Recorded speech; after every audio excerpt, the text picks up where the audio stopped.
Jesus was leaving the temple. One of his disciples said to him, "Look, teacher! What massive stones! What magnificent buildings!" Do you see all these great buildings? Not one stone here will be left on another. Every one will be thrown down. As Jesus was sitting on the Mount of Olives opposite the temple, Peter, James, John, and Andrew asked him privately, "Tell us, when will these things happen? And what will be the sign that they are all about to be fulfilled?" Jesus said to them, Watch out, that no one deceives you. Many will come in my name, claiming, I am he, and will deceive many. When you hear of wars and rumors of wars, do not be alarmed. Such things must happen, but the end is still to come. Nation will rise against nation, and kingdom against kingdom. There will be earthquakes in various places, and famines. These are the beginning of birth pains. You must be on your guard. You will be handed over to the local councils and flogged in the synagogues on account of me. You will stand before governors and kings as witnesses to them, and the gospel must first be preached to all nations. Whenever you are arrested and brought to trial, do not worry beforehand about what to say. Just say whatever is given you at the time, for it is not you speaking, but the Holy Spirit. Brother will betray brother to death, and a father his child. Children will rebel against their parents and have them put to death. Everyone will hate you because of me, but those who stand firm to the end will be saved. When you see the abomination that causes desolation standing where it does not belong, let the reader understand.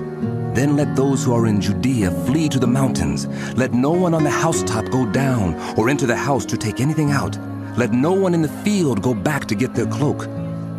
How dreadful it will be in those days for pregnant women and nursing mothers. Pray that this will not take place in winter, because those will be days of distress unequaled from the beginning when God created the world until now, and never to be equaled again. If the Lord had not cut short those days, no one would survive. But for the sake of the elect, whom he has chosen, he has shortened them. At that time, if anyone says to you, "Look, here is the Messiah," or "Look, there he is," do not believe it.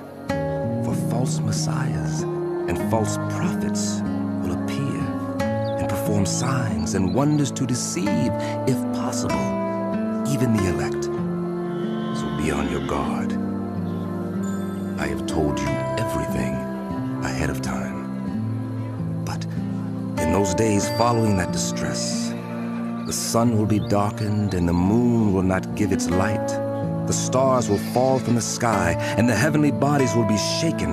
At that time, people will see the Son of Man coming in clouds with great power and glory, and he will send his angels and gather his elect from the four winds, from the ends of the earth to the ends of the heavens.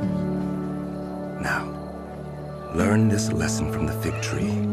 As soon as its twigs get tender and its leaves come out, you know that summer is near. Even so, when you see these things happening, you know that it is near, right at the door. Truly, I tell you, this generation will certainly not pass away until all these things have happened.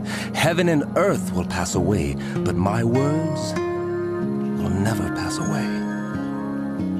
But about that day or hour, no one knows, not even the angels in heaven nor the Son, but only the Father. Be on guard, be alert. You do not know when that time will come. It's like a man going away. He leaves his house and puts his servants in charge, each with an assigned task, and tells the one at the door to keep watch. Therefore, keep watch, because you do not know when the owner of the house will come back, whether in the evening or at midnight or when the rooster crows or at dawn. If he comes suddenly, do not let him find you sleeping. Now the Passover and the Festival of Unleavened Bread were only 2 days away, and the chief priests and the teachers of the law were looking for some sly way to arrest Jesus and kill him. But not during the festival, or the people may riot. While he was in Bethany, reclining at the table in the home of Simon the leper, a woman came with an alabaster jar of very expensive perfume made of pure nard. She broke the jar and poured the perfume on his head.